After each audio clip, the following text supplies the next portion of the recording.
time we had a small plane go down somewhere in Africa, and we were not able to find it by surveillance. So the director of the CIA heard about a woman in California that was a medium or something. I don't know the title for. And she gave him the latitude and longitude of the plane's whereabouts. We located the plane where she said it was. And that's the only time that I have ever experienced something that was inexplicable while I was present.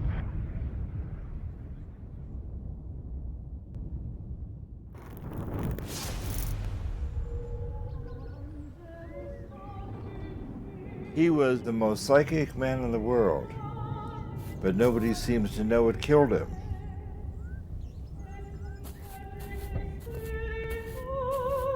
It began with Russell Targ. The physicist in the beret there appeared at my door with a box of documents.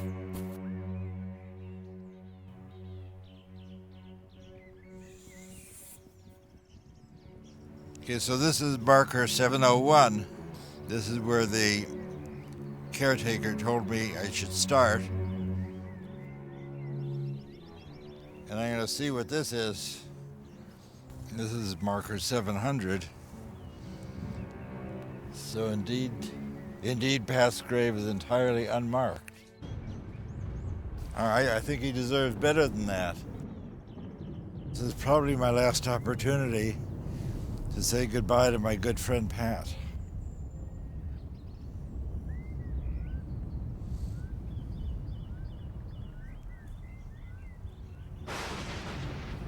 Pat Price often said, the more attention you place on hiding something, the more it shines like a beacon in psychic space. Pat Price died in 1975, and some people believe it was because of his work with remote viewing. Psychic spies, Cold War whimsy, or secret weapon. Some people may have certain psychic powers. This may reassure you, it may alarm you, but in fact, for some years now, the U.S. intelligence community has wagered a modest amount of money on the possibility that such powers do exist. Such powers do exist. But the most enduring experiments have been in the field of remote viewing.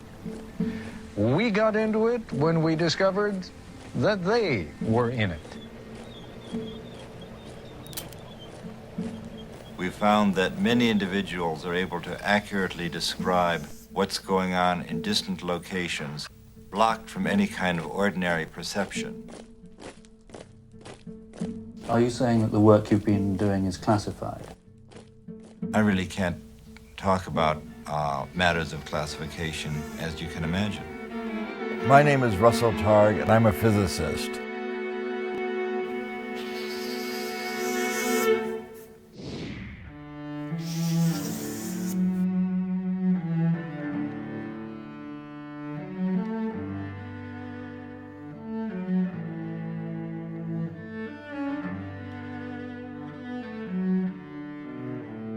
This is our last chance to tell our story.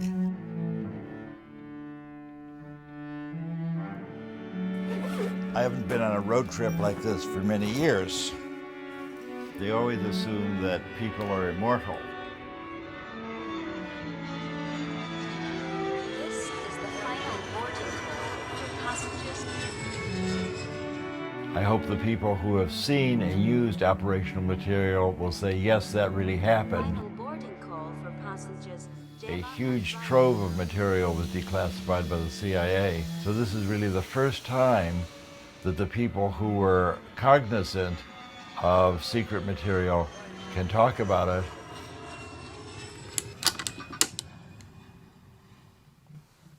At one time, humanity worshipped fire. The shamans called it magic, and the people feared it.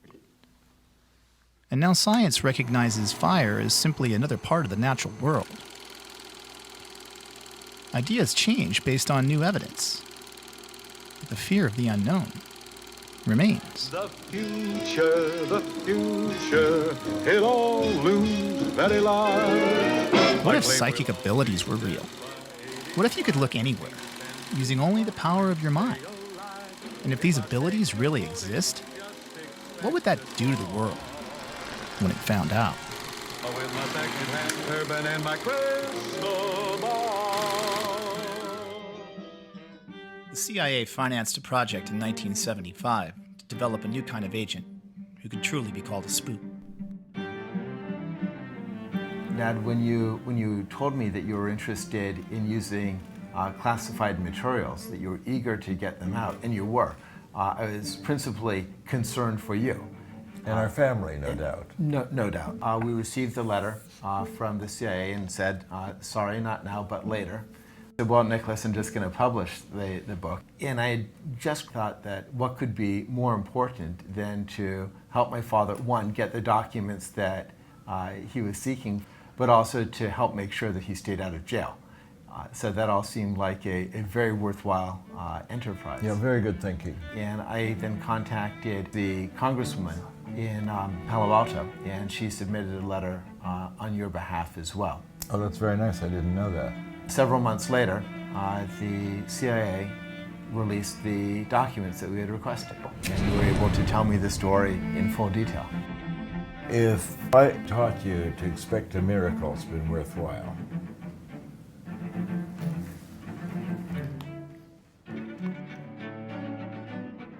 With the floodgates now open, an additional 70,000 documents on remote viewing were declassified. I can now show everybody these pictures without having to kill them afterwards. You can actually take out of thin air information about something you have absolutely no access to, just using your mind. If we want to know why the CIA was lying about our program, perhaps we should go to Detroit and talk to Kit Green, our former contract monitor. He was branch chief of the Life Sciences Division at CIA. I was given the results. The drawings showed the ability of a visual representation that appeared to be better than overhead imagery. In Pat Price's drawings, it was as if it was from inside his brain that the information was coming, not from his eyeballs overhead looking down. It was obvious to any intelligence organization that if you had an ability to be able to remotely perceive stuff, really remotely, like any place in the world, that could be an extraordinary intelligence source. The remote viewing program basically ran from the early 70s to the mid-90s. For more than 20 years, the CIA used psychic abilities operationally and in a top secret program for the U.S. government. You paid for them, you deserve to see them. CIA had said cease and desist. People said, this stuff is so intriguing that we got back into the game.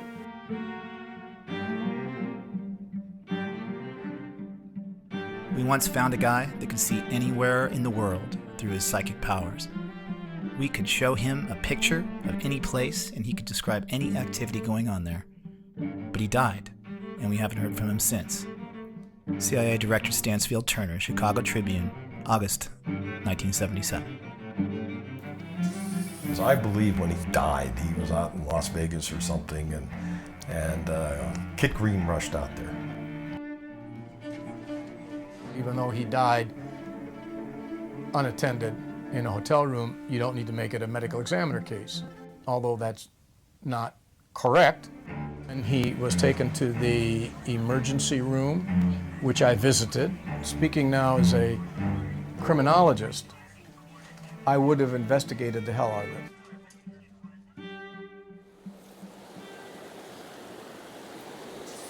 But the water's a little bit murky. So I'm going to change to a bigger fly that they can see better. Oh, there we go. We got one. So what do you do with it after you catch it? Catch and release only. The cutthroats are now pretty endangered, so you can't keep them. Where The red is, it's like his throat's been cut. Yeah. Ken Kress was our long-term contract monitor at CIA. He was a physicist. Ken Kress became a mythic figure when he wrote a long paper in Annals of Intelligence describing our program, but he's never come forward. Kress had never been interviewed before this film, and every question we asked had to be submitted for vetting by the CIA. I was undercover. The fact that CIA was even doing anything with SRI was confidential information. So Sid Gottlieb looked around, came up with my name because I was a physicist, and he called me in and he said, well, I'd like you to take over this project. And he said, the reason is there's two physicists at SRI, and I think you three can probably communicate.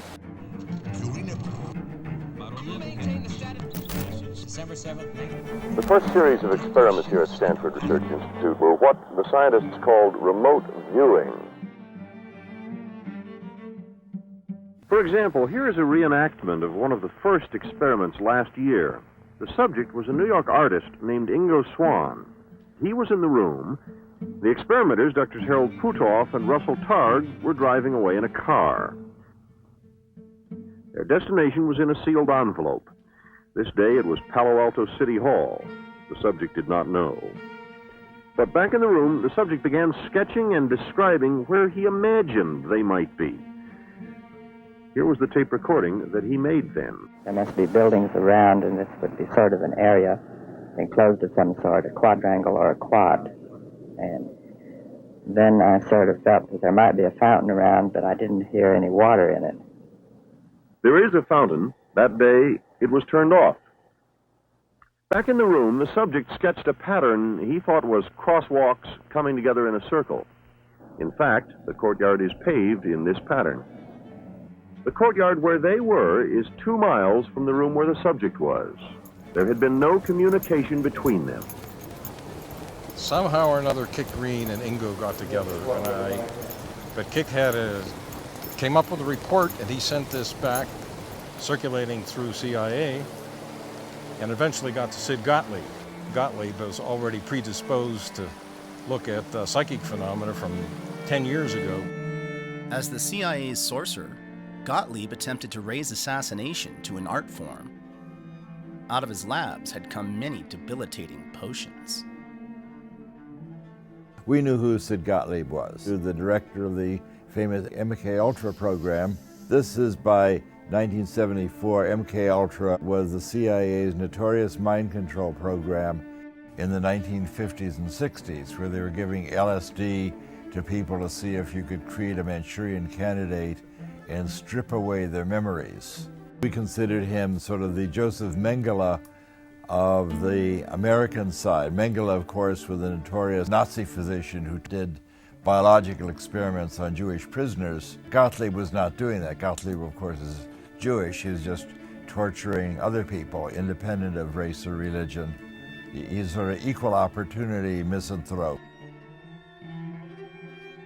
From my point of view, he reminded me of my old Uncle Sid. When he died, he was out in Las Vegas or something. In early 1972, I briefed NASA and the CIA on proposed experiments to help people develop their psychic abilities. Well, Helen and I thought it would be very interesting to meet with Sid Gottlieb. He was enthusiastic about the idea of giving remote viewers LSD as a way of enhancing their psychic abilities. I was opposed to that. Remote viewing requires the person's conscious cooperation, and we explained that to Gottlieb, and he seemed to completely understand. So he led us down into the basement of the Pentagon, and it seemed to us that he was sort of stored in the basement with all of his books. The only really comfortable place we'd ever been in the CIA.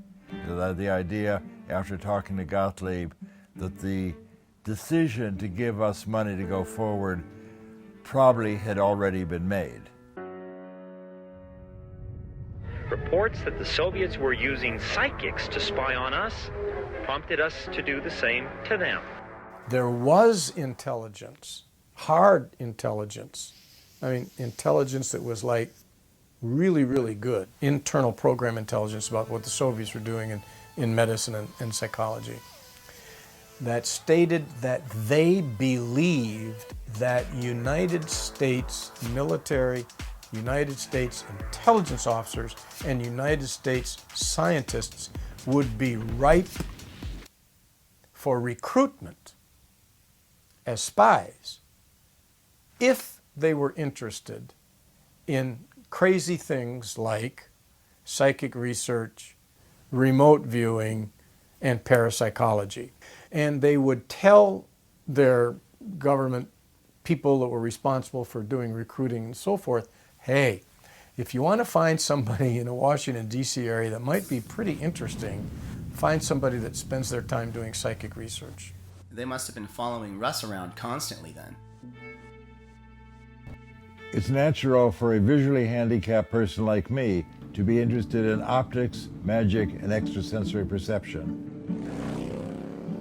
I'm a legally blind motorcycle riding physicist. In 1934, I was born in Chicago. I was a child magician. I used to perform magic tricks at birthday parties and art openings. As a magician, I understand how people can be tricked. That's always made me a better researcher, especially in a field like ESP. I left graduate school at Columbia in 1956, and in 1958, I began working on the earliest development of the laser. I was looking for a way to get into some kind of psychical research and still support my family. Russell was enthusiastic, and Hal was more like what you would expect a theoretician to be. But they both came across as, physicists. I heard that there was going to be a lecture at Stanford University, and there was a young physicist, Hal Puthoff, giving a lecture on psychic discoveries behind the Iron Curtain, American and Russian ESP. And I then went back and talked to my new friend Hal Puthoff and said, I think I got some dough. Let's talk to your management about creating a program. And he said, that would be very nice. You just have to promise that you'll keep a low profile. So that was in June of 1972. And this led to the beginning of our program at SRI to investigate psychic abilities. I look forward to coming to work. Every day had a new miracle. I feel like the child magician finally got a job doing magic. As we were doing these experiments, we began to run into flack from the psychologists at SRI. They said, you've got that crazy ESP experiments going on. That's going to ruin our reputation. We're going to lose our fund and get rid of those guys. Hal had worked for several years in naval intelligence in Washington, and that may have made him a little more secretive indeed. Yep. I had access to one of the most shielded experiments on the planet. It was a shielded magnetometer that measures weak magnetic fields. Against his better judgment, Hal snuck his very first subject into a forbidden lab at Stanford. The man claimed to be the greatest psychic in the world, and his name was Ingo Swann. Swann claimed that he could move the needle of an unswayable magnetometer, buried under 30 feet of concrete, with a classified design used to sniff out nuclear explosions. It even had superconducting shielding. Its claim to fame was that nothing from the outside could affect it. Not only could Ingo perfectly sketch the design, but the needle moved, and nearly got them kicked out of Stanford for breaking the experiment. And that got the attention of the CIA. I asked the CIA agents, why are you looking me up? He says, well, we couldn't care less about the fact that he perturbed that magnetometer, but the fact that he could look through superconducting shielding and see what was inside, that is really of concern. In a way, I can understand other people's response to our work. If someone had come up and told me 4 years ago the kinds of things I'm now telling people, I think I would have been skeptical also. Well, when I first met Ingo, of course, he was coming out with this claim of, quote, being a psychic. And at that time, before I started seeing results, I was very skeptical. And he was very confident. The psychic is a kind of remote sensing device. and that I think has a contribution to make to both science and humanity. To understand Ingo, I think you have to see a creative, highly intelligent, deeply wounded man who found in remote viewing a pathway to the acclaim that he sought. We might do an experiment that looked like a really good outcome, and he would say, no, this is not so good, and he would come up with some loophole. And so he would say, look, if we take credit for an experiment and then someone can come along later and find some loophole or some false positive, then they'll reject it, and then even when we do good experiments, they'll reject it. He told me a story. He was a homosexual, which doesn't matter, I mean, who cares, but it mattered to him because he told me a story which I've never forgotten of being beaten up by a bunch of boys who he liked and admired when he was a youth. And I think he wanted to be acknowledged. I've often recovered many of the thoughts about existence I had as a child. A major one of these was the separation of consciousness from the body, which was very real when I was a child. This kind of thing happens in art. I believe, and always have believed, and I've returned to it many times in my life, that I am not this body in terms of consciousness, and consciousness can go places where the body cannot. It was very important to him to be validated by SRI. SRI was the first lab of a different order of magnitude from all prior parapsychological research. What SRI was always upset about is that during our day here, we brought in 1% of the money and 99% of the publicity. Back in 1972, SRI was primarily a contractor for the government and some industry. With the riots in the late 60s, early 70s, the fact that classified work was going on at Stanford University, they didn't like that. Up until that time, most parapsychological research was done by small foundations on minuscule budgets operating in a corner of some basement. At SRI, the level of classification was top secret. It took a long time to get the security clearance. You can't walk around, you have to be escorted because of the secret projects. Full of high-class scientific equipment, beeping and showing on the cathode ray tubes and all that.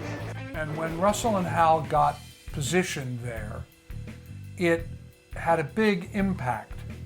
And on Ingo, it had a particularly big impact because the work that he did at SRI drew a lot of attention. To be in that kind of laboratory, they must be very important and really have a grasp of the truth. So you guys had a psychological procedure, the in the neighborhood thing, as it were, that was fantastic, and I think that's partially why you got such damn good results. And all of them succeeded in remote viewing. Drs. Puthoff and Targ do not know how.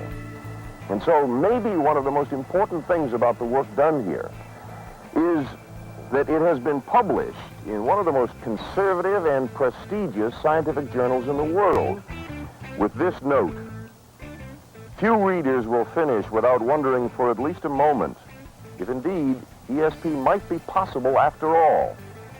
What a difference that would make to us all. Jack Perkins, NBC News, Stanford Research Institute, California.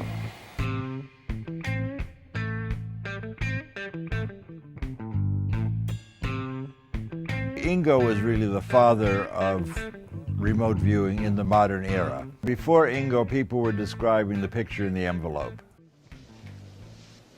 Square. Good guess, but wrong. He said, if I want to see what's in the envelope, I'll open the envelope. I can focus my attention anywhere on the planet, give me something interesting to look at. And he threatened to quit. And so we asked him, well, what do you mean? What would you like to do? And he says, just send somebody out in the San Francisco Bay Area and I'll describe where they are. Well, it takes a lot of guts to accept a challenge like this. The psychics involved could sort of get into it at a creative level and discover things very distant from themselves and then go find out if they were really there.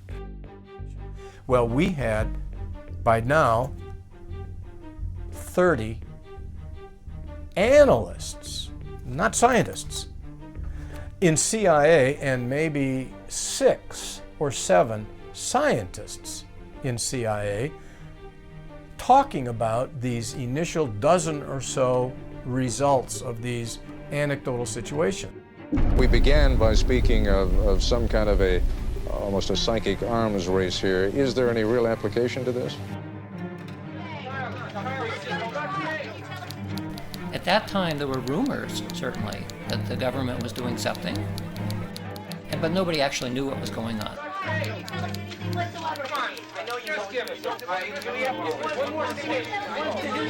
Why are the intelligence communities chasing after this thing called remote viewing? What if there are no secrets? What's really going on here?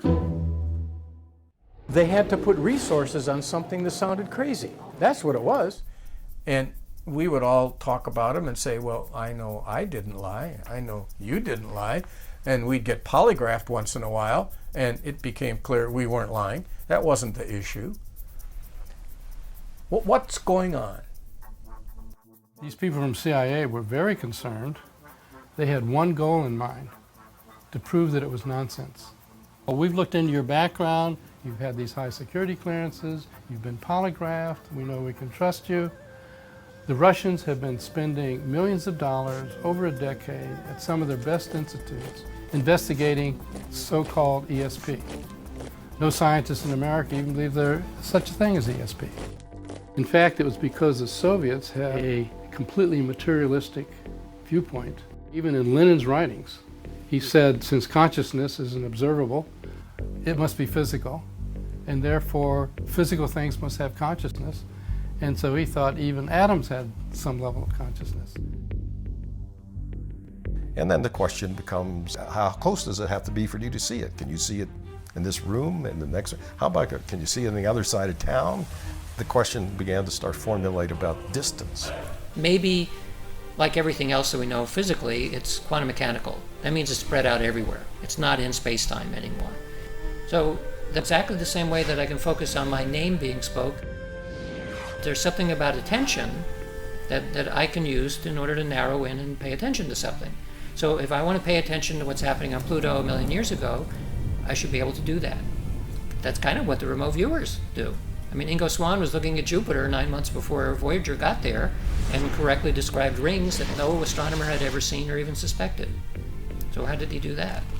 Well, it suggests that the rings of Jupiter was in his head already. This becomes a very materialistic way of thinking about what's going on, but who cares? I mean, I'm interested in what the truth is. We don't know how to evaluate this. We don't know if it's a threat or what. Well, I would say the difference between the American scientific community and the Soviet is that at the highest levels in the Soviet scientific community, psychic research is taken seriously, and there's no doubt about it. And you claim in this country it is not? I would say in this country it's not, because people are worried about the so-called giggle potential. Our normal socialization, being a psychologist now, is that stuff like ESP is nonsense, it can't happen. So if somebody tells you to do it, they're asking something stupid. And they banged a telephone book size thing down on the table. Paraphysics R&D, Warsaw Pact, from the Defense Intelligence Agency. When I thumbed through that and saw all the work that was going on. So the CIA was tracking all of these people. Yeah, in this case it was DIA. Here is the report that I finally wrote that summarized everything we could find at that time. And it was called Key Intelligence Question number 9. I labeled it paraphysics because I had to find a word that allowed us at the Foreign Technology Division to sense that there is a legitimate physics connection here. So let's just randomly, like a government support for parapsychics research Paraphysics. Paraphysics. Returning with stories of official government support for such research. In fact, such support seems unquestioned by anyone. All of the Soviet centers, of course, are government funded. 1971. That's right. So especially over there, since everything was government funded, you had to take it more seriously. In principle, this document forms more policy than anything else that goes on in the intelligence community. And why should the intelligence community be interested in it? To access information, in a generic sense. You can use it for communications, like to remote places, submarines, and that came up later. I thought they'd laugh me out of the room. So what was their reaction when you Positive. said that? It was positive. You got a positive reaction? Yes. They said, hey, this is good stuff, follow it. When he wrote his first report, Dale Graff had no idea what he was getting Defense Intelligence into. Despite a series of remote viewing experiments that beat the odds at over 1 million to 1, the CIA was still skeptical. The Army, CIA, DIA, they all had remote viewing programs eventually, but it all began with the NSA break-in. The real operational work began not with the bang of bullets and bombs, but with a whisper. I'm sorry, actually I misdirected you. You were on the right... No, we should be up there. About 2 psychics and 2 laser physicists that broke into the most secret NSA site that ever existed. It was a whisper that would eventually be heard around the world. The CIA had a new secret weapon. There was a hiatus, and then Sugar Grove came along. And somebody says this cockamamie thing, well, now what we're doing is we're doing remote viewing by coordinates. And I say, what? It was codenamed Scan-8. The Scan-8 program was started by Ingo Swann, and in that program, where we were using coordinate remote viewing, a viewer described what was located at any geographical coordinate of latitude and longitude, and would then describe what's there. And they tell me what this is. And I say something like, well, you're going to have to prove that to me. And the door opened at the end of the hallway, and a guy walks out. Could you give me some coordinates, just map coordinates of a place that you know? He says, this will do it. He says, I'm positive you don't know anything about what's there. I said, perfect. I took them. And then Kit gave Hal those coordinates that nobody knew about. From Ingo's standpoint, he said this is really a sexy target. It's got all kinds of antennas. Seems like a very hush-hush place, very military, and he drew how things were laid out. The results came back so specific on paper that I was just like, I was kind of nonplussed. It included a diagram, guardhouse, accordion doors that roll up big enough to put a Jeep through, 4 stories below, hallway, cipher lock, and I took it to my colleague Dave, who had given me the coordinates, and I said, here. He said, man, Green, this is nonsense. I said, are you really sure? And he said, man, I gave you the coordinates of the log cabin I just built in West Virginia.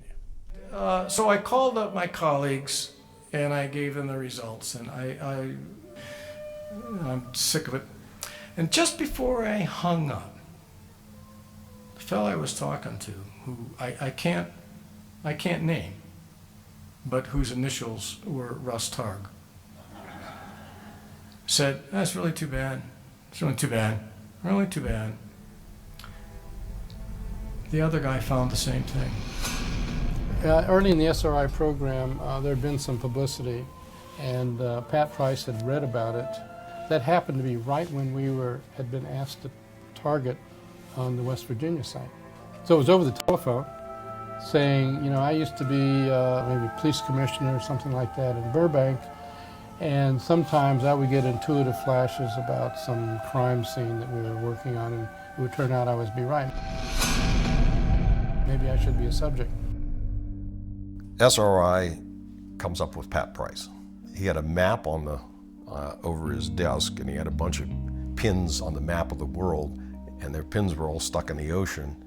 And I asked him, I said, Pat, what are all those, pins? They're just scattered all around. He said, oh, I'm following all the nuclear submarines in the world, and I move the pins around and I relocate them.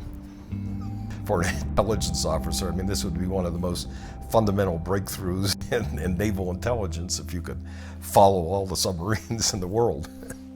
Pat Price was brought in independently to describe the same target location and went on to read documents hidden in the vault 3 floors below the surface. So that's really interesting. Okay, yeah, okay, talk. What did you say? And I drove to the coordinates, and I found the cabin. And 100 meters down the road, I found a dirt road from the cabin.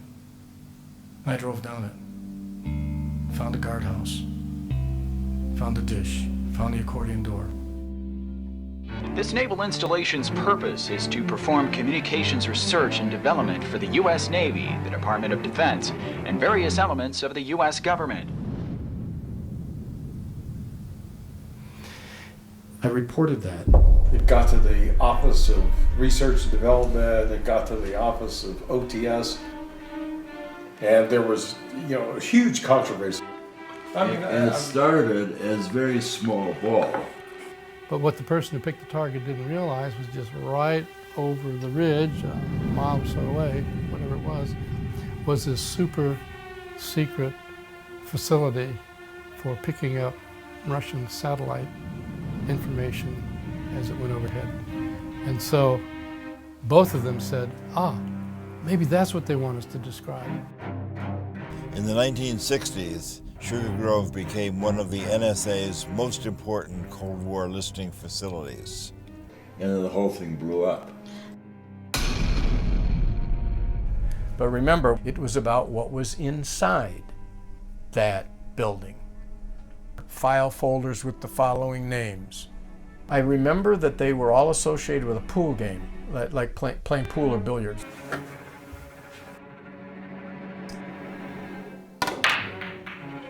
Filing cabinet on the north wall labeled Operation Pool Cue. 4-ball, 8-ball, rock up. I'm saying, this is reminiscent of his visit to the place that Kit took him. Within 48 hours, I had security officers in my office at headquarters. And they were grim-faced and they were upset. And I was told this officially, it's been made public. The filing cabinets were there, they were green, there were file folders, and they had the exact 3 names on the file folders.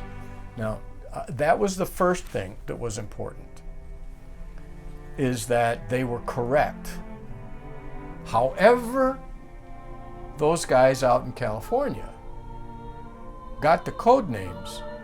They got code names that were part of a special access program, not just code names. They got special access program code names which were classified top secret. The names were classified top secret. We were then descended upon by all the law enforcement of the United States. We had government agencies from NSA and CIA coming to visit us and find out why the CIA had targeted a group of psychics to go spying on the NSA. So I didn't know whether to be sick to my stomach or what to do. So it wasn't just Kit Green, it was the owners of this site. And some of it, like some of the names that I told you, turned out to be accurate. And so, the first concern, a security leak. Somebody has let this information out. If I was director of intelligence or even the president, and I was briefed on what you just told me about those code words, I would think that this was either a propaganda thing, or I would think that there's a guy who could probably look inside a nuclear missile silo and give me the launch codes. And that guy is really important, and potentially dangerous. It's either a hoax, or it's real. I know. Now, if you're asking me where I sit, it's in the latter.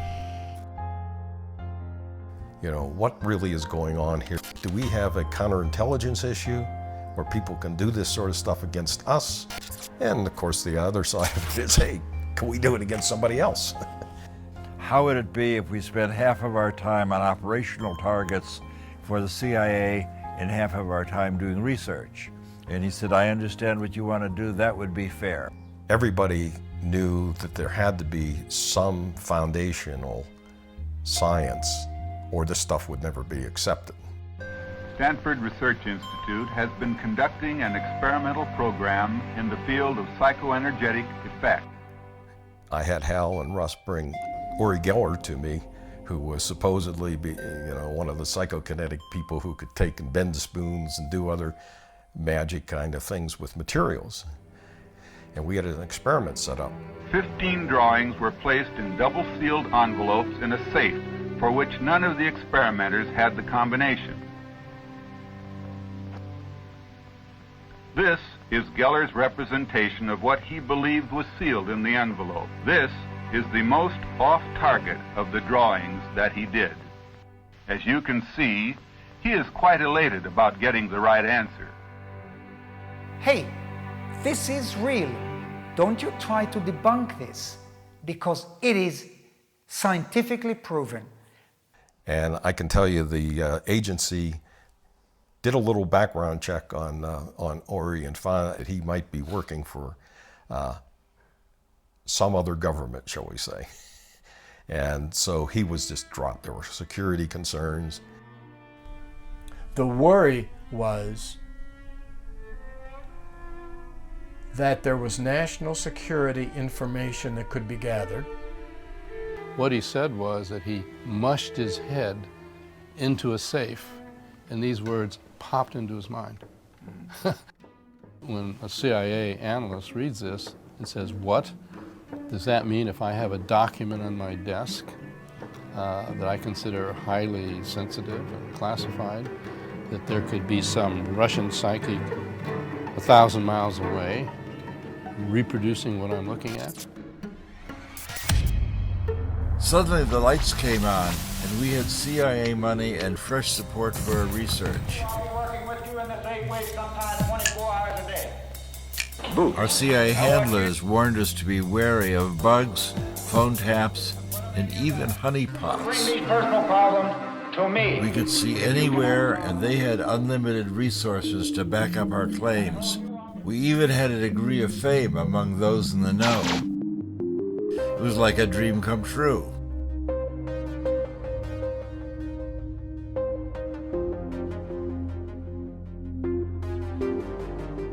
With new funding and assignments from the CIA, it seemed as if Hal and Russell could do no wrong. What kind of place do you experience them at? Attorney General from somewhere in Northern California came to us and said, would you help us with this case? She's been kidnapped. The heiress had been kidnapped from her Berkeley apartment. As we walked in, the police were very excited, and they said, we have a lot of questions we want to ask you. And Price said, let me show you how we do this. Let me see a mug book. And he put his finger on Donald DeVries and said, that's the ringleader. The Berkeley police said, we know who he is. He walked away from a minimum security prison a year ago. And he said, you know, this is not your regular kidnapping for money. This is some kind of political thing. And then she's photographed in robbing banks alongside with an AK-47 or something like that with the other crooks. I get this image of crosshairs, looking at crosshairs. Well, getting closer, it's more like an intersection. He told us where the car that they had kidnapped her in had been left. Across the freeway are two large white gas storage tanks. And one of the detectives said, well, I know where that is. So the policemen went out and they actually found the car where he said. And we went to a shack they thought might be a hideout. I had the experience of the detective handing me his sidearm and said, you know how to fire a pistol? And I said, I happen to own an automatic. Yes, I do. So he didn't realize that he handing Mr. Magoo an automatic so that I could cover his back. And some walking sticks. This is the assignment outside my job description. For continental flavor. We were basically detectives on the case, on the street, boots on the ground, so to speak. Problem was that the Berkeley police did not cooperate with the Alameda Sheriff's Department, the county sheriff, and neither of them were cooperating with the FBI.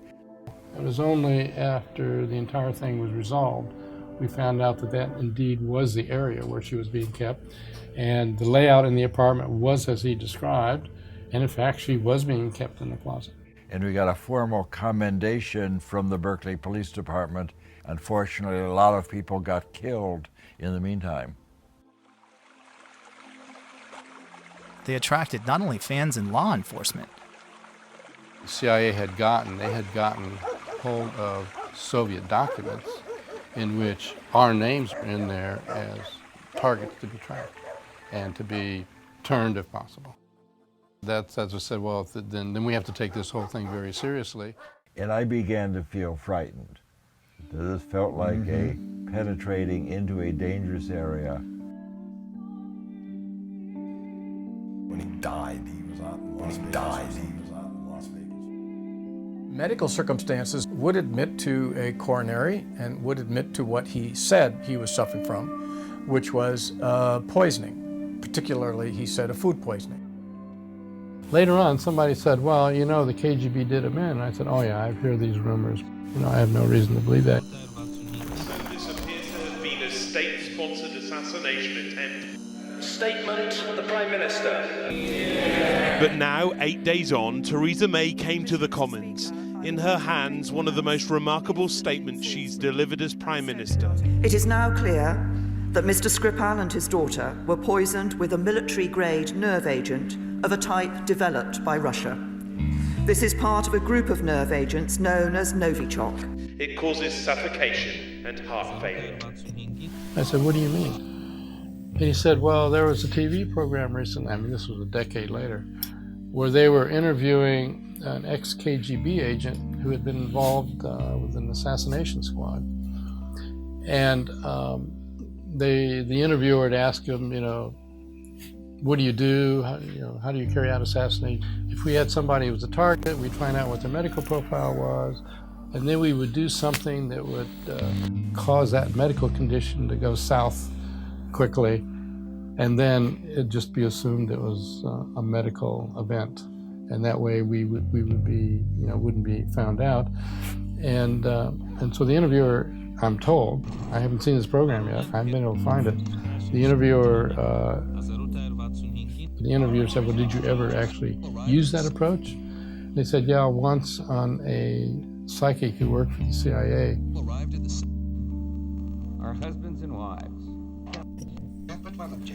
They really do, for instance, have a Soviet experiment in remote strangulation. Larissa Velenskaya was put in charge of monitoring SRI's ESP work from Moscow. Kamensky was in Moscow and Nikolai was in Leningrad. Kamensky imagined that he tried to strangle Nikolai. Nikolai was unaware at all. He felt that he couldn't breathe. He was on the edge of unconscious state. And suddenly everything disappeared just because Kamensky in Moscow stopped transmit this image. I do solemnly swear and will, to the best of my ability, preserve, protect, and defend the Constitution of the United States. So help me God. I got frustrated as I realized I may be trapped in our own success. Everything was now a secret. I couldn't even tell my family. Our phones might be tapped. The only thing secret about this program, what is it with the secret program? But we weren't publishing anything. We went to the CIA handlers and we said, look, you've got to let us publish some of these experiments. Everyone's beginning to say, well, gee, maybe it's a secret program. So anyway, we got their permission to put together a series of our Bay Area remote viewing experiments and publish them. They wouldn't let us publish the hot stuff, and they didn't care about the bigger implications of our work. Maybe I had made a deal with the devil. I said, have them go back and get some more. Well, the obvious thing was to do something on the operational side. So I started searching around for a project that would have some impact. It was a research facility. That was all that we were going to tell them. So this was our very first #1 Soviet site. Pat Price was the remote viewer in this case. The CIA people came and just gave us coordinates and said, look here. And so he leans back in his chair, puts his glasses on, and I'm looking at him and I'm saying to myself, why does he put his glasses? He said, I put my glasses on because I can see better remotely when I have my glasses on. And I'm sitting there thinking, yeah, okay. We sat down with our coffee and I said, here's the target, Pat. What do you see? Next morning, they came back with a sketch. And we showed him the picture. So I go over and I say, well, I've got this science fiction fantasy crane. Well, we looked at that and, were quite frankly astounded at the similarities. And he unrolled a big picture of an R&D facility, and right in the middle of this facility was a photograph of a giant gantry crane. So the sketch on the left is what Price produced, and this one is the one that is derived from the from the sketch from the photographic image. He said, oh, this was a huge crane. He said, I saw somebody walk by and the guy only came up to the axle or something on the wheels, or up to the top of the wheels. Pat, what do you see about underground? He said one of the big things they're doing here is making these 60-foot spheres out of steel. They're actually 58 feet. What I was told was the analysts of Semipalatinsk did not know about the gores. They finally rolled out a 60-foot diameter steel sphere that's part of a containment vessel for a particle beam weapon to shoot down American surveillance satellites. Exactly what Price described.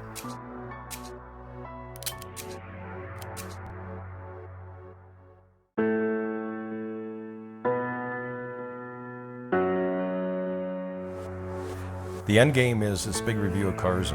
All operations-oriented testing from a contractor like SRI should stop. So in other words, CIA's decision was because of security concerns, they were going to cut out SRI and work with Pat directly.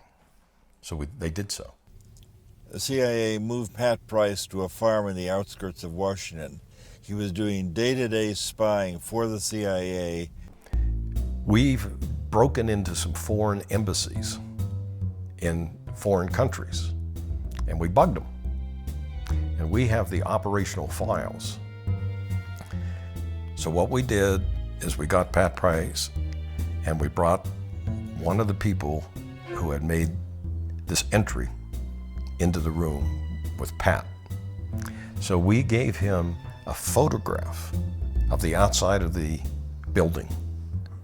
But the goal of those operational people was to find the code room of the embassy and basically bug it. So they needed to get in the embassy, find it, place a bug, and get out before the guards opened up the next morning. He supposedly located the physical place in the embassy that was the code room area. So, according to the operations guy, yeah, he found the place and they should use him again. He was inside the code room.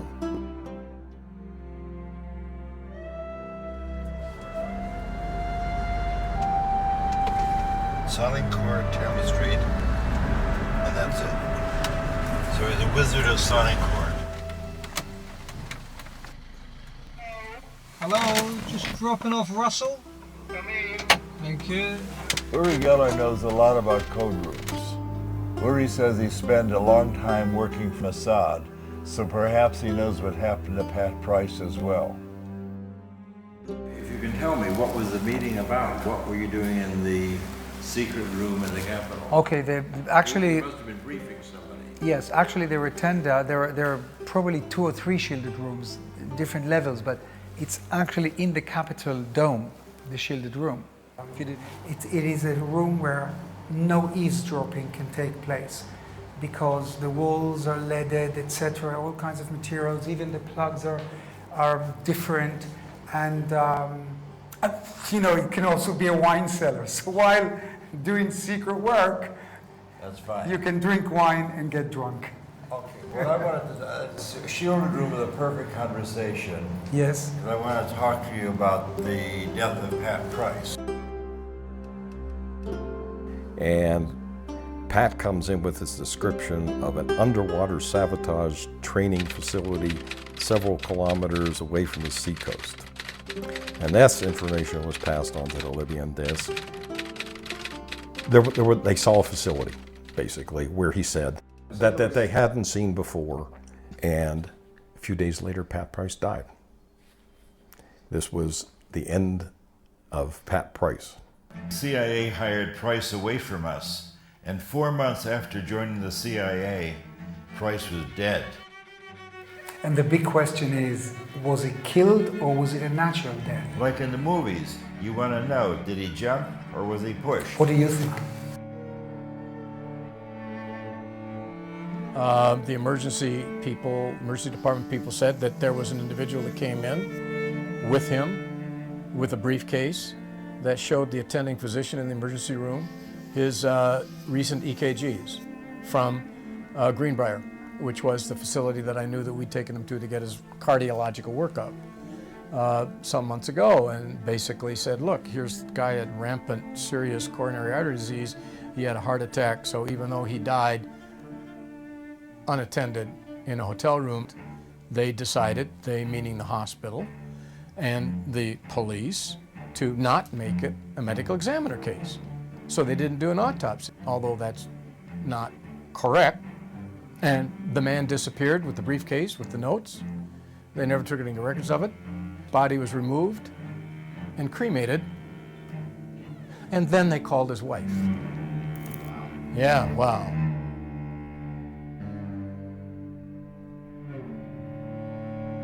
Price was known to have a heart condition and he may have had a heart attack. That's it. Next. The Russians may have killed him. And the third. My opinion Yes. is the CIA discovered quickly they had a terrible problem. After Price's death, it emerged that his church may have been attempting to blackmail the IRS using classified documents. There's a file cabinet that's got a folder full of this stuff in it. This church had a problem with the government.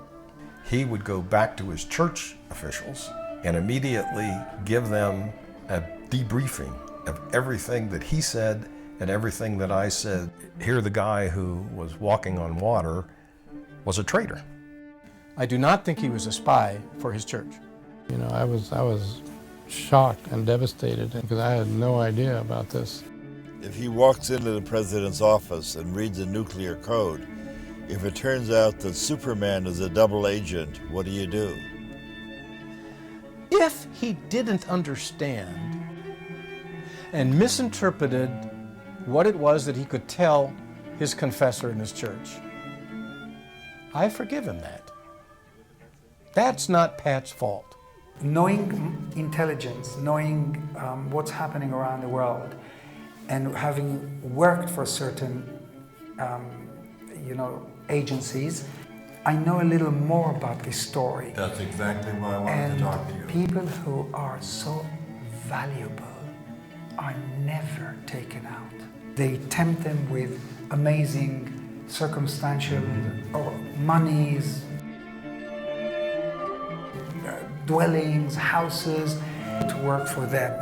They will never. This is like killing the goose that lays golden eggs. Devices which would have enabled the CIA to use this poison for killing people. Does this pistol fire the dart? Yes, it does, Mr. Chairman, and a special one was developed which potentially would be able to enter the target without perception. Well, the CIA had a heart attack gun that was revealed. Okay, now, the CIA is not in the business of killing people. Well, they were in the business of making a very complicated killing machine, and he got in a lot of trouble for that. I saw Pat shortly before he was killed. He was coming to see us. Yes. But before he left, he called several of his friends to say goodbye in an odd way. So, in short, he predicted his own death. And he purchased a $1 million term life insurance to give to his wife Ann at the airport. You see, I didn't know that. Interesting. And he's changed his trip to visit his son in Salt Lake. Maybe he had a psychic feeling that he was about to die. He must have been one of the greatest psychics in the world. Yes. Some Army remote viewers tasked themselves on Price's death years later and decided he was still alive and at work. Of course, this was just speculation. It was entirely unmarked. He deserves better than that.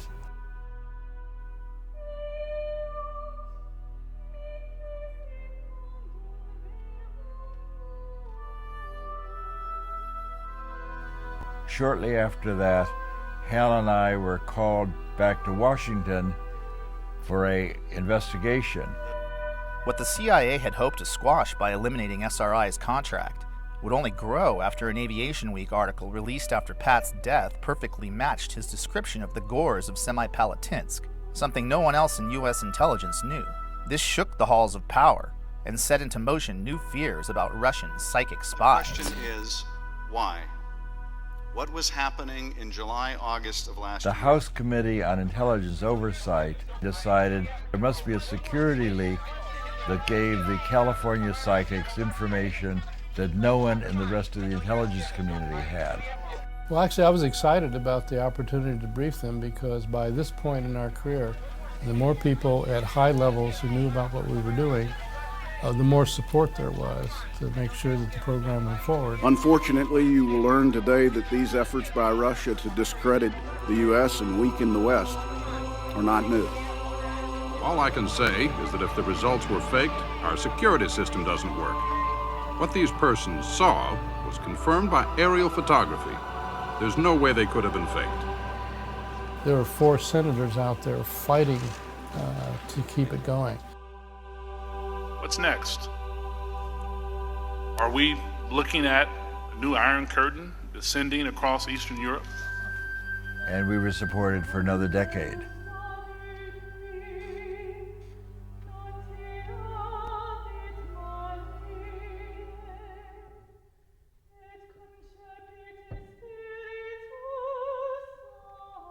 One physicist said, there was no point in teaching physics anymore because we'd learned all there was to know.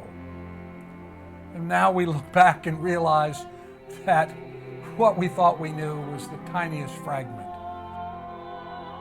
Although the CIA publicly denigrated the idea of remote viewing and claimed to end interest in the subject after the death of Pat Price, SRI's rising profile led to partnerships with every single branch of the intelligence community. Defense Intelligence Agency took on a contract with the U.S. Army in 1978. It begins.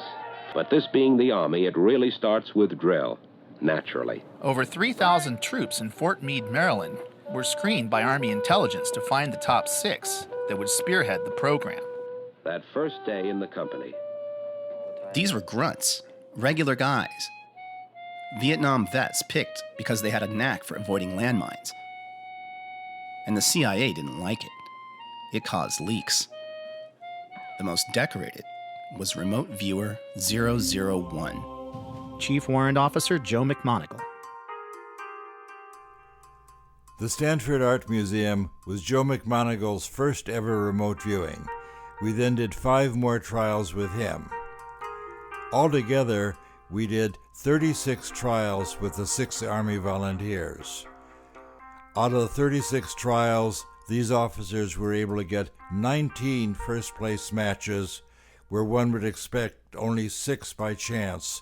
The odds of such an excellent result is better than 1 in a million. Joe got the Legion of Merit. That is a very big deal. It is the second highest non-combatant award that the military gives. He has done more live-to-tape remote viewings than anybody else alive. He lives at the top of the mountain where every great prophet lives. He was the first to speak out when parts of the program were publicly outed in 1995 and subsequently denigrated by the CIA. It may have helped locate American hostages in Iran.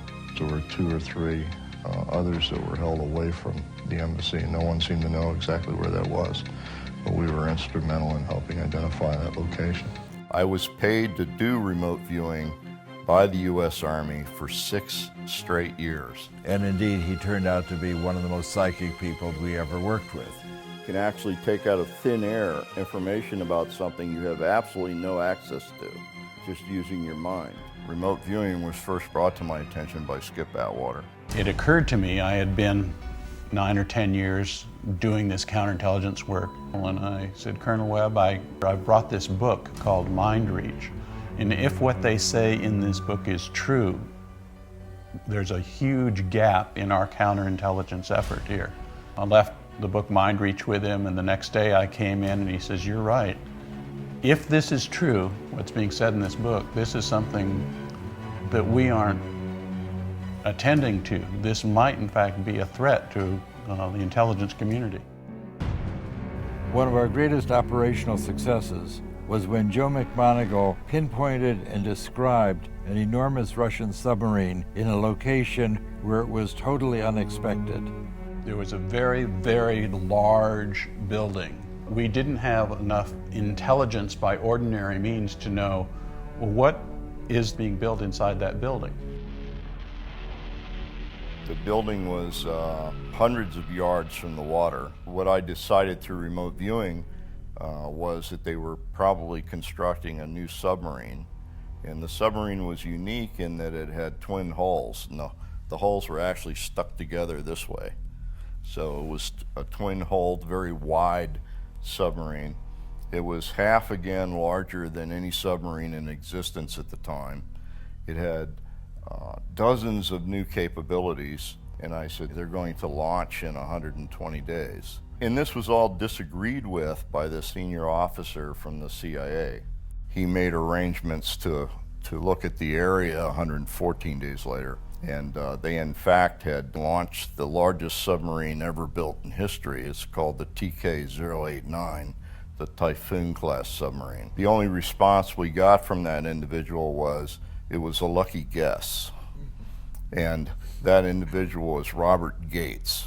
Did you at any time feel that this was worth the taxpayers' money? Well, all I can say is that in the 20 years or 25 years that I was perhaps in a position to be aware, I don't know of a single instance where it is documented that this kind of activity contributed in any significant way to a policy decision or even to informing policymakers about important information. In October 1983, Secretary of Army John Marsh was briefed by Lieutenant Colonel Busby of INSCOM.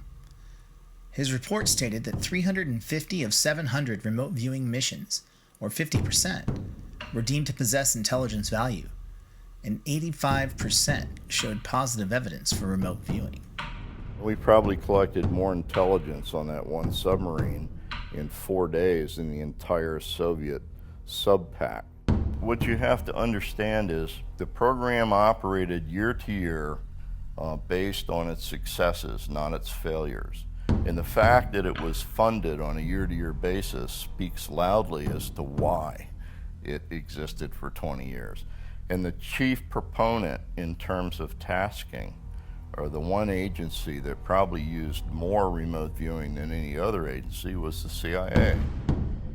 I'm familiar with that quote of Gates, there's nothing, we closed the program because it didn't amount to anything.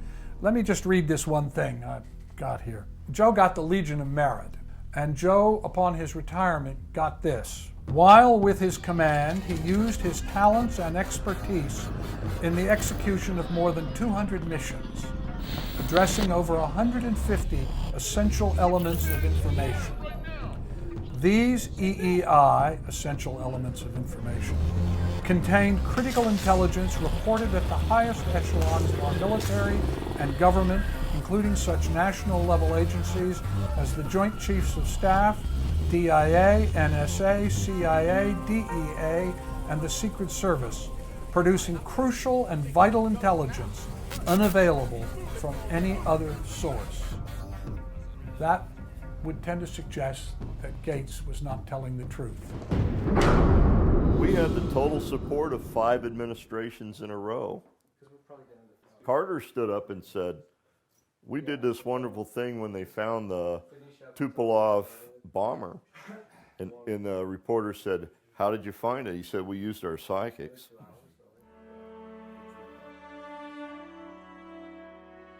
We're on our way to see President Carter and talk with him about our mission to find a downed Russian bomber in Zaire. We helped him pull the Soviet bomber out of the jungle before the Soviets could find it. Let's see if he'll acknowledge that, as he did in his recent autobiography. One time we had a small plane go down somewhere in Africa, and we needed very much to find out where that plane had crashed.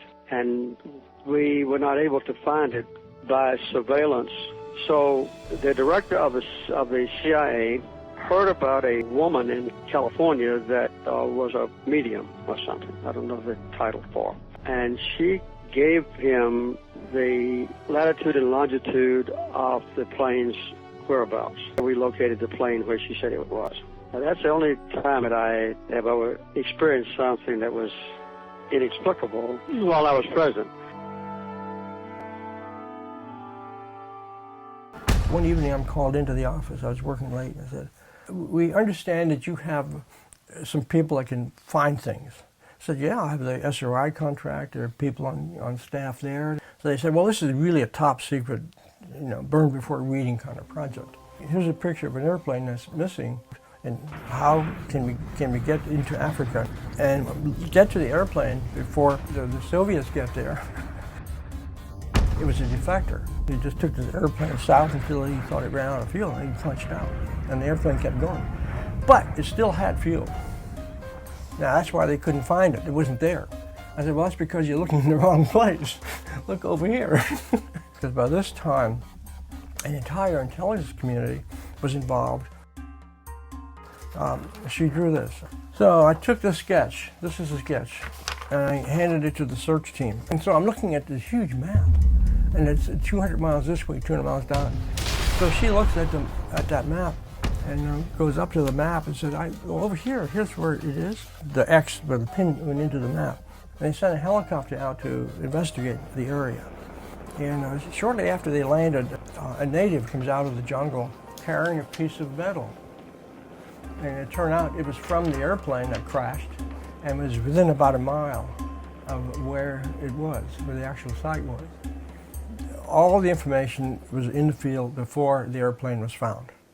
And the CIA did a special check on that to make sure, and so did NSA, to make sure that my story did hold water. The information was there before we knew where it was. The woman who drew the sketch, referenced by Dale and President Carter, was an Air Force officer. She and an SRI remote viewer, also crucial to the case's success, have never come forward. The research out of SRI showed that remote viewing had no predictable scientific limits, or even theories to explain it.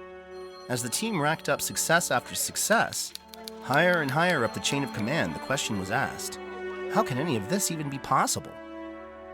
I said, well, we've done this remote viewing experiment, and the results are very significant. He said, one of those guys is blind, and the other one's crazy. Now, the perfect team for examining psychic abilities. That's what I thought. Oh boy. There's of course no way to deal with people who don't want to know. A storm starts brewing, and we get a new director of Office of Research and Development. He could not accept the reality of paranormal activity. He said he knew that this was not real. And a guy in the back of the room jumped up and said, I know what this is. Somebody's taking notes to see which of us are gullible. Well, whoever's taking notes, I want you to know, I'm not buying any of this. And he marched out. A week later, I came back and I said, did you evaluate it? Can you tell me what you thought about it? And he said, no, I didn't evaluate it. And he said, I'm not going to. And I said, what? We're fundamentalists. There may be something to it, but it may be demonic. We don't have anything to do with this. You are working with people who are in league with the devil, and you're part of the Antichrist movement. And I picked up the data and walked out. And deniers who think there is no consciousness beyond our skulls are a powerful force in American society. Are anti-science because they do not respect or accept facts. They are people whose worldview is based on faith of a very particular kind and belief in dogma.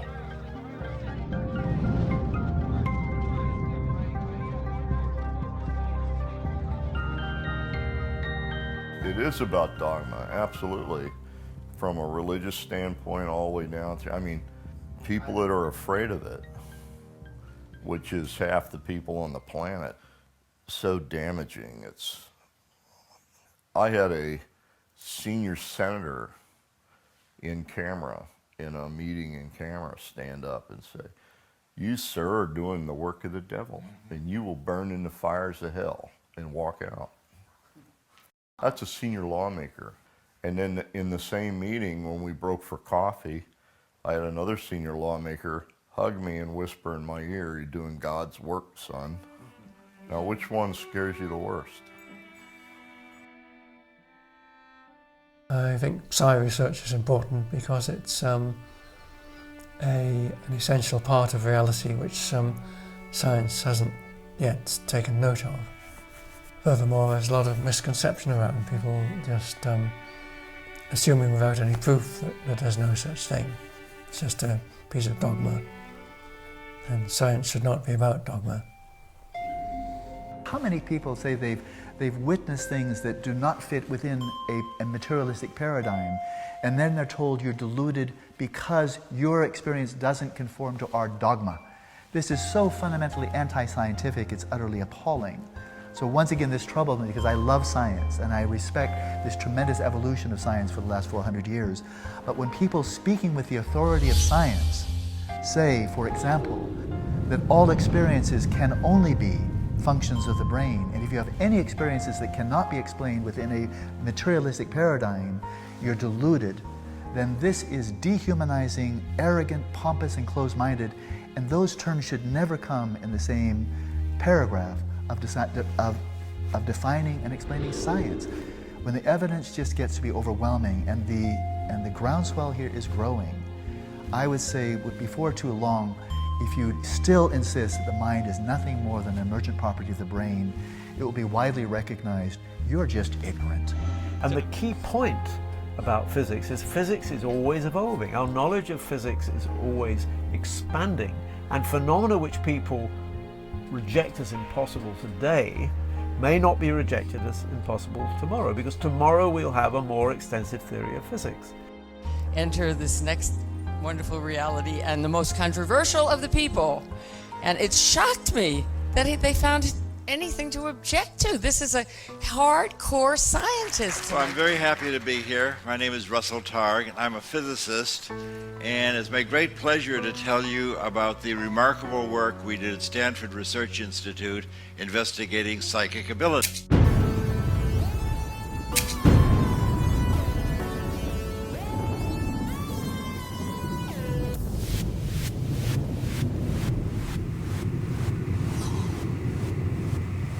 I had a small Wikipedia biographical page. It's described that I was born in Chicago, went to Columbia, worked with Hal Puthoff on the pseudoscience called remote viewing. So we had a chance for fish and chips and a cup of tea. We must be in England finally. That's right. There's a time when I was ill and I didn't want my biography to be that one-dimensional. So I wrote in that I had been a pioneer in the development of the laser and published many, many papers in lasers. And the Wikipedia masters kept erasing all my laser papers. They said to me, people are not interested in your laser work. We just want to know about your work with the pseudoscience. And I said, well, Most of my life has been spent with lasers, and they wouldn't allow me to do that. They banned me from Wikipedia. And finally, I got the help of Brian Josephson, and it was only through Josephson's intercession that I got to bring my biography up to speed. Do you think that consciousness is built into quantum theory? This, of course, is extremely heretical, but fortunately I not only got tenure, but I've retired, so I don't need to worry about being a heretic. Sorry, I'm not with you exactly. Sorry. Anyway, what are these taking your picture? Yes. You're being interviewed, are you? Well, I was, yes. Pardon? I was, yes. You were? Yeah. Okay. Anyway, well, what's it to do with? I mean... it's really about some research work. A what? Research work, yeah. Research stuff? Yes. Okay. So you're Okay. able finally to tell the complete truth. Well, actually, people would probably not contemplate getting rid of a Nobel Prize winner, so I had more or less had freedom in what I could do. Funding was a different matter. They actually told certain people, we'll fund you if you work with anybody other than Josephson. Stop! Will you tell these fools I'm not crazy? Make them listen to me before it's too late! By and large, the critics who've been interested enough in our work to come to our laboratory, we have asked them to take part in experiments and experience remote viewing themselves, which is often very accurate indeed. One of the biggest skeptics was Undersecretary of Defense Walter LaBerge, who kept hearing leaks about the mad scientists of Menlo Park. So he decided to pay a visit in his Air Force helicopter, landing on the SRI campus lawn and causing quite the dust-up to Hal and Russ's low profile. Although he thought it ridiculous, LaBerge allowed himself to become a subject, and despite no prior psychic experience, he correctly and in great detail imagined where his attaché was hiding. He then became one of the team's biggest supporters, along with other senators, congressmen, and generals who dropped in on the lab and got similar results. It was becoming apparent that this was a common ability, but how could they show that when it was all secret? Their first clue to how common intuitive abilities are came when a remote viewer didn't show up for work. So I had a chance to go to San Jose, Costa Rica, center of a mountainous country. And then each day, a remote viewer back in Menlo Park, California, would describe where I am. Well, on a particular day, I had a chance to do a trick.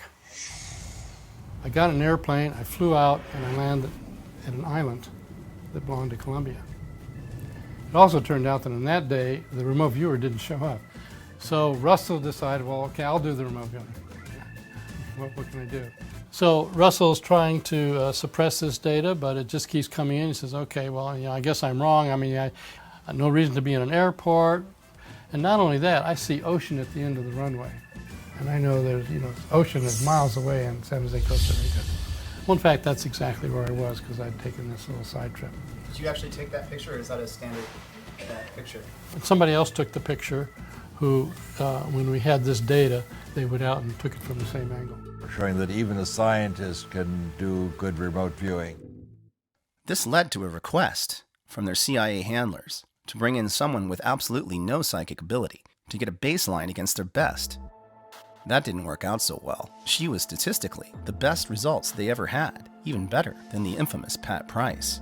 We were asked to bring in somebody who was willing to be a control person for the program. And I chose to work with Hella Hamid, who's an old friend of the family. She promised me she had never done ESP experiments before, and she would be very happy to be part of our program. This is a remote viewing experiment with Russ Targ and Hella Hamid. Today is Friday, October 11th, 1974. It's 20 minutes to 4 in the afternoon. Russ Targ and Hella Hamid are in the first floor laboratory at SRI. Hal has left SRI. He will select a randomly chosen destination. I was looking up at this structure that must be 3-4 stories high. a weird zigzag going horizontally, like a series of mountains, sort of peaks on top of each other, can be just shapes. The side of the structure seems to be open to the sky too. Squares within squares within squares, going downward like into a trough. It's definitely some kind of a conduit. This is just where Hal Puthoff was standing at the time of Hella Hamed's very first remote viewing. Perhaps the most dangerous secret of all, the one that Russell Targ has worked his whole life to release, is that anybody can be psychic. And we have a target now that requires a drawing or description. So I'd like you to quiet your mind and make a little sketch of the surprising images that show up in your awareness. You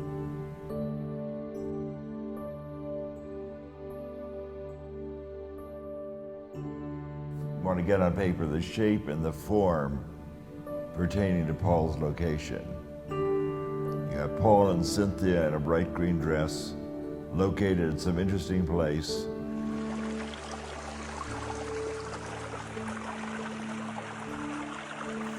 Do we have any falling water in the audience? This is the waterfall coming down. What pages, the waterfalls. My primary purpose in coming to this conference is to actually see what I can do to become a world-class remote viewer. I couldn't believe it, but it's different when you actually do it. I had no formal training. It's really about sending the message across to people that if you put your mind and heart to something, everything is possible. The world is your oyster. When a whole room of people are able to do that, it's not just me, it's not just my imagination, it's all of us. It's the science part of it. Everybody really wants hardcore data.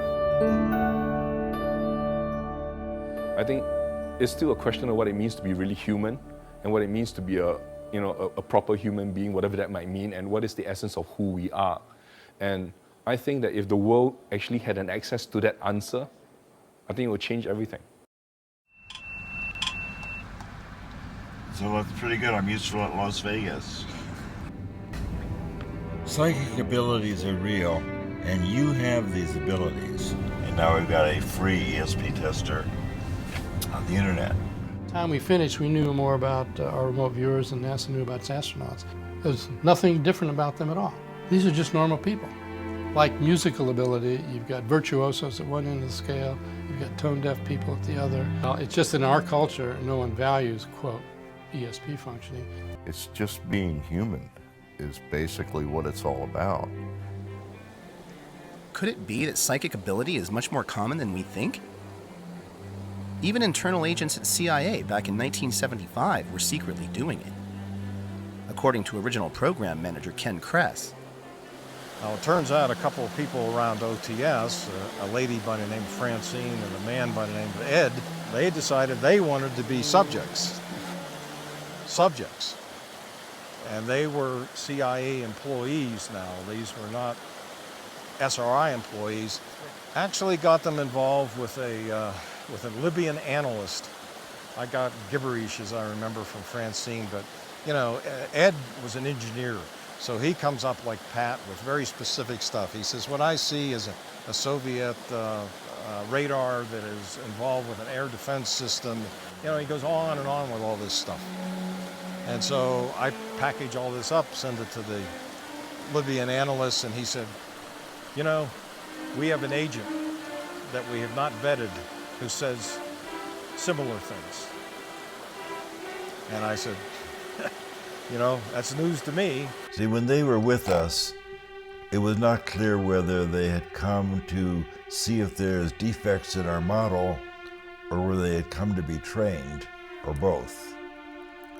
Yeah, well, there may have been a slight subterfuge, shall we say, in that I might have sent them out there as evaluators, and they may have been motivated as participants. By 1981, the program had become more and more operational. The government was less and less interested in research. I wanted to be free of all this secrecy.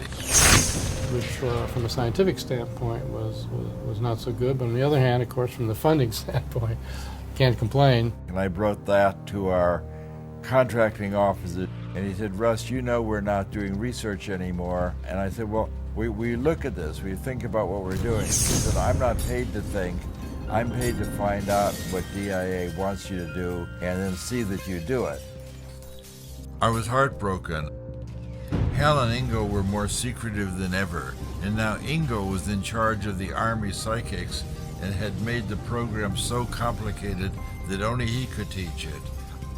And I got a note from my partner, Hal, questioning whether I was really making a contribution to the program. What the most interesting data at SRI pointed to was exactly why Russell wanted to leave. It was a secret so big, he felt that if the general public could truly get it, it might bring enemies together, and it might even change the world. Russell was kind of the idea man, was always kind of pushing the bad scientist type of thing, where he actually looked the part to some degree.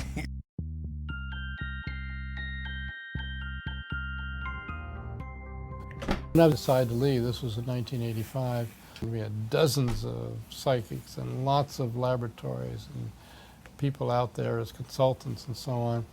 And I ended up spending all my time not doing research, but handling personnel issues and funding issues and writing grants and proposals. And I'd get up in the morning and say, well, you know, actually I could be getting back to research. Mr. Gorbachev, tear down this wall. I say no more secrets. SRI's intelligence work with psychics would go on for another decade, mostly unnoticed, until one of their greatest covert triumphs became their most infamous leak. Remember Jimmy Carter's telling of finding the downed Russian bomber in the Congo? In 1995, President Carter recounted that during a talk to Emory University, accidentally outing our top secret program to CNN. Students submitted questions on numerous topics, both serious and lighthearted, and as always, President Carter answered them all. The release of that information contributed to the end of the remote viewing program at SRI.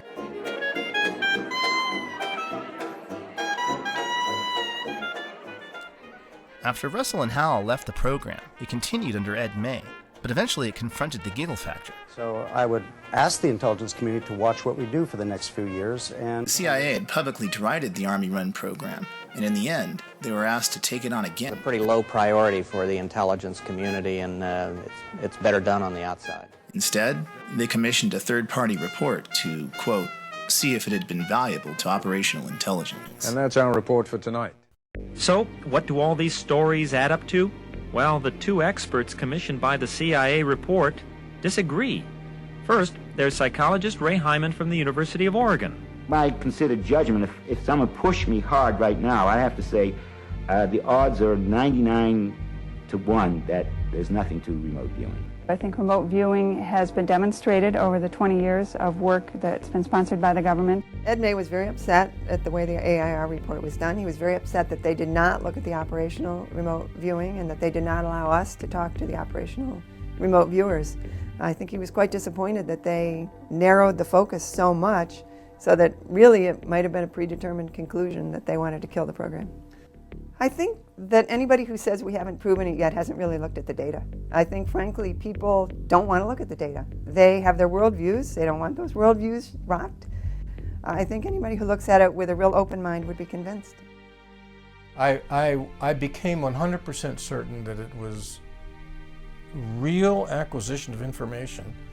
I became 100% certain that it had potentially real intelligence significance. And I became 100% certain that it never would. Why? What I thought were the issues that would make this a useful tool were both ignored, denied, and in addition later dropped, which is screening of subjects to find the superstars. You're tested carefully to find your special talents. For your own satisfaction. Using the tools that I thought we had identified, which were politically not correct then to use, and which are politically possible to use today. There you go. Well, you're here. Really arrived. You can loosen up a bit now. You would have a latent ability that maybe a lot of humans have, that you'd be able to tease out of some people with some sort of training program or something, and you'd end up with what ended up.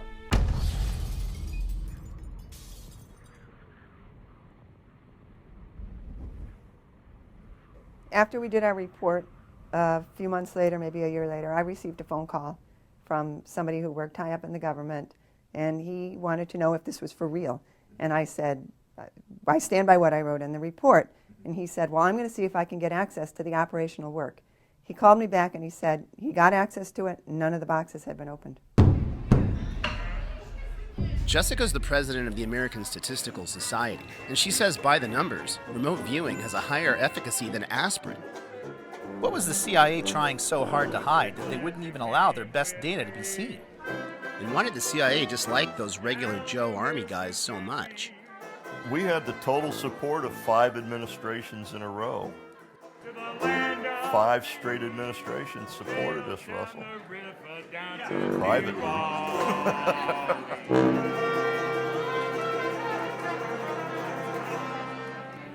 So, a very illuminating trip. You never know who your friends are. Since I was told by the DCI the project was over, that was it. It was over. Ken was removed as CIA program manager shortly before Pat Price's death, and he assumes that CIA involvement ended with Price.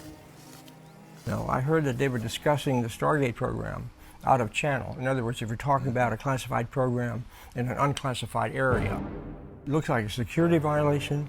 We need to investigate this further. Now what? The gamble was ignore it, it'll go away. The suggestion to me was that, okay, let people just wonder about it. But if you start complaining about it, it will affirm that we do have a program. They didn't really want to go that route. Russell's first interview with one of the most spectacular spies from his SRI days was a no-show. Later, the agent called to say they were still doing it, and were afraid to talk about it.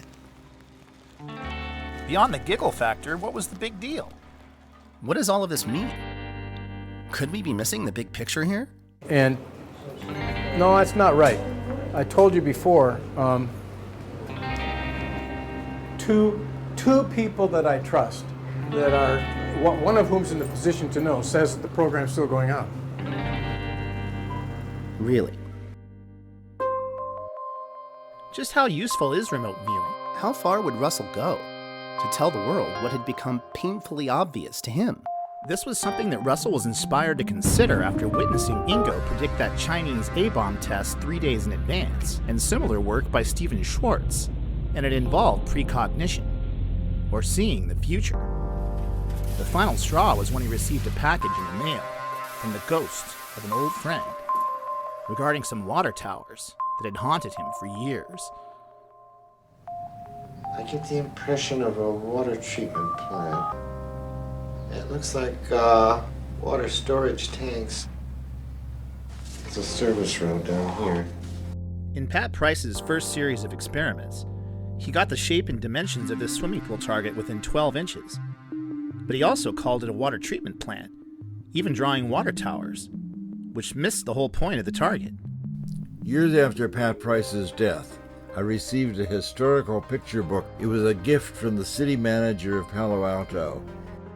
That when I opened the picture book to Rinconada Park 75 years ago, it had been a water purification plant, and the 2 water tanks that Price had indicated indeed were right where he put them, and they would undoubtedly have been the tallest thing in the city of Palo Alto 75 years ago. With Pat's reminder of timeless awareness in hand, I hatched a plan to ditch the spy business and try and wake up the world. At 9, 7 minute 9. This is the Commodities Exchange in New York City, circa 1983. It was right here Russell Targ's new company, Delphi, decided to tell the world that they were psychic. We've been predicting silver prices 2 to 4 days in advance. Our investors made profits in the middle six figures. Something I couldn't do while I was a psychic spy. Predicting the volatile market 9 times in a row even landed them on the cover of the Wall Street Journal. Being right 9 times out of 9. Again, being right in anything in life 9 times out of 9 is unheard of. But some of the more spectacular and successful trades were actually on the short side, or they were making a prediction in anticipation of the market coming down, so going against the trend. But there's still elements that are not understood, so it does not always work. So I wouldn't put my life savings behind a remote viewing of the future. Investor demands and the weight of their own success led to the second round not doing as well. Money dried up, and the skeptics pounced. Russell would have to go even farther to prove his point about ESP. A lot farther.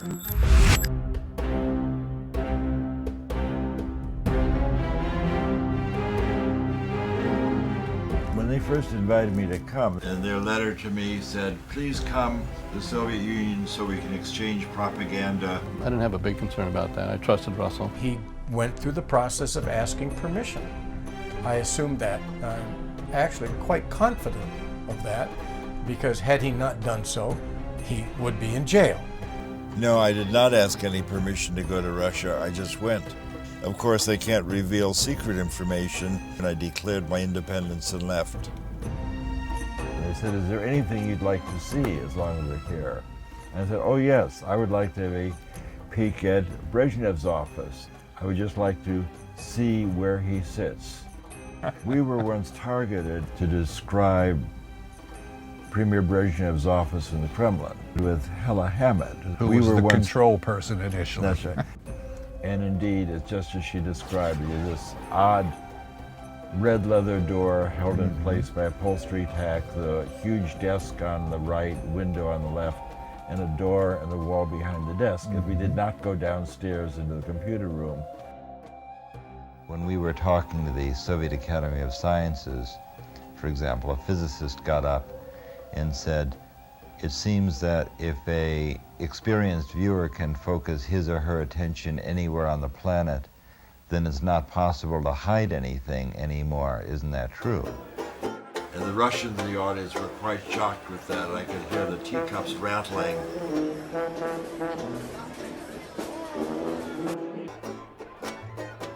The very idea of secrets is not our true nature. Openness is. 40 years ago, I stood in this exact place. I don't think anyone really expected Russian and American scientists to work together.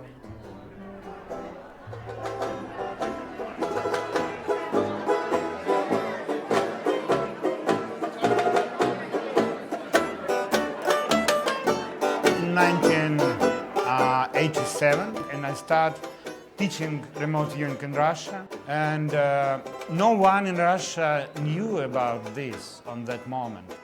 Yuri is one of the Russian psychologists that Russell met during his travels.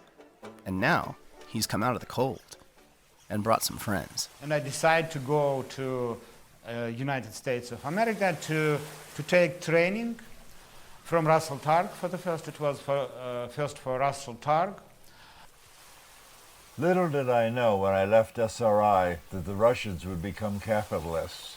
Nowadays, Russians are invading.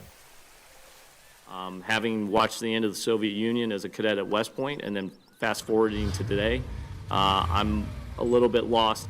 Now, Russian people are very enthusiastic about remote viewing. Да, в России я преподаю дистанционное видение, и у меня компания, мы делаем прогнозы и предсказания на спортивные события. На сегодняшний день точность предсказаний в районе 75-80%. В России за эту точность очень хорошо платят.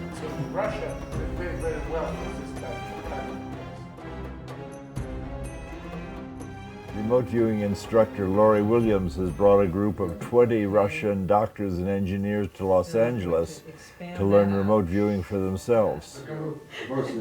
So the event she was asking about had already occurred. So the subconscious. I got a phone call from a man that with a strong Russian accent, and he was asking me if I would be willing to teach remote viewing to Russians. We are not remote viewing yet. And so when he called and said, why don't we do something in Los Angeles? Then it just sort of grew from there. We started planning this about a year ago, this class in Los Angeles. So. We're going to do a quick review. Благодаря тем инструментам, которые мы здесь получаем. Okay, so the students all received individual targets, so no one's viewing someone else's target, they've all got their own. And we've actually been working on these targets for 4 days. By viewing something repeatedly, it creates a memory path to the target, it makes it easier to view. It's a bot. So most likely it's a person. Он занимается какой-то исследовательской деятельностью. He did some research of the cosmos, as you would. Что-то связано с космосом. Something with space.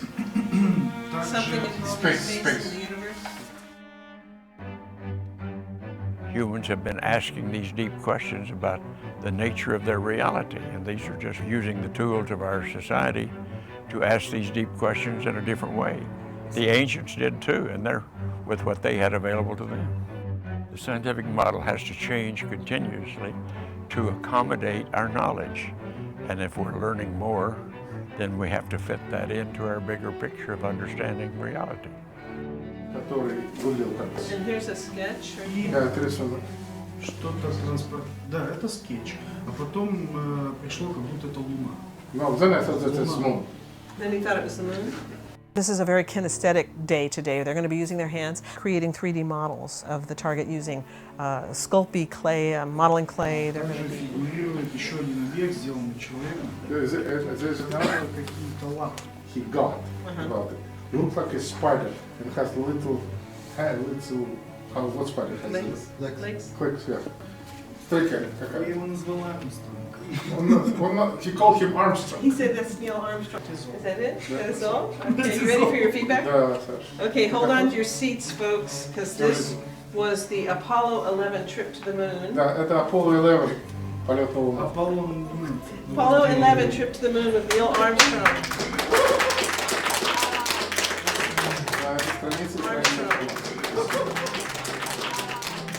Now that's truly what we refer to as a holy shit moment.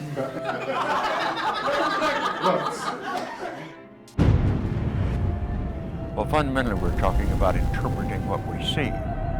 And I think all of us, for centuries, and certainly all the astronauts that have been off the planet and looked back at Earth, we kind of call it the big picture effect of seeing things in a new perspective, seeing Earth in the perspective of being in the heavens, and that we're just a small part of this huge universe that we're in.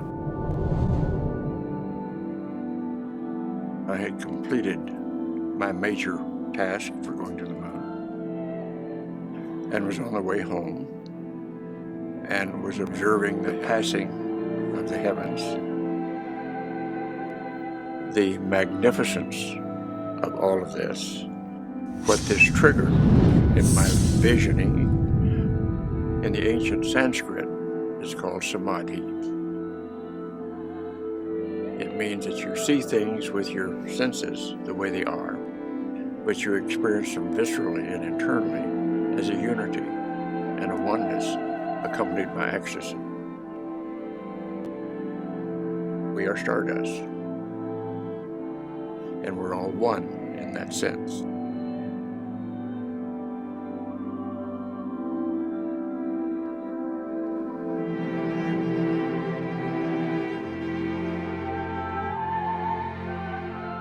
In other words, instead of just serving self, what it tends to help you do is to realize you're a part of a larger reality and to serve that larger reality in a proper way.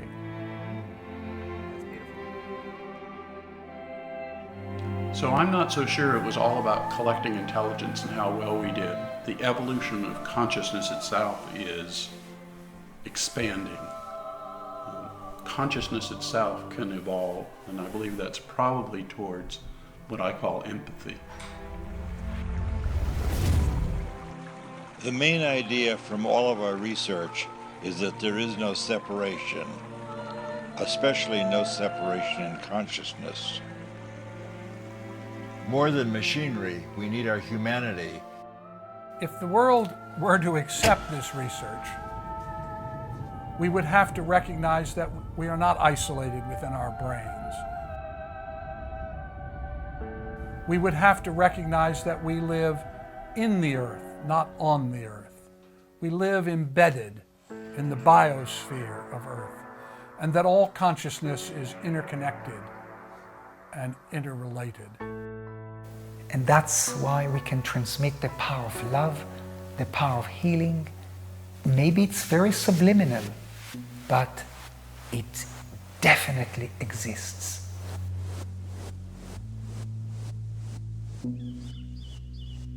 I came across this and said, you know, there's a lot of people who think you're nuts, but you know, hang on, and maybe you're not.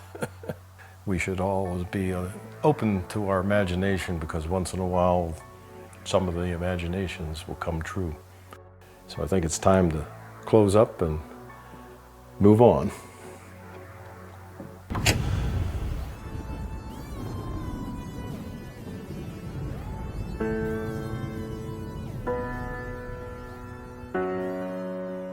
So Hella returned to Los Angeles to resume her life as a professional photographer. She died of cancer in 1992. But not before she uncovered the lost temple of Alexandria, Egypt, with Stephen Schwartz and the Egyptian government. They placed the first stake within 12 inches of where it had been buried for thousands of years, and put the skeptics to rest, at least for that day. She was given no information beyond the general hilltop location. Things are going to change because science is changing. Ingo took the closure of the Army program hard and went into seclusion. We reconnected in later years and had a chance to talk about old times. I'm going to talk about the future because I think that we're far too much trapped in the past.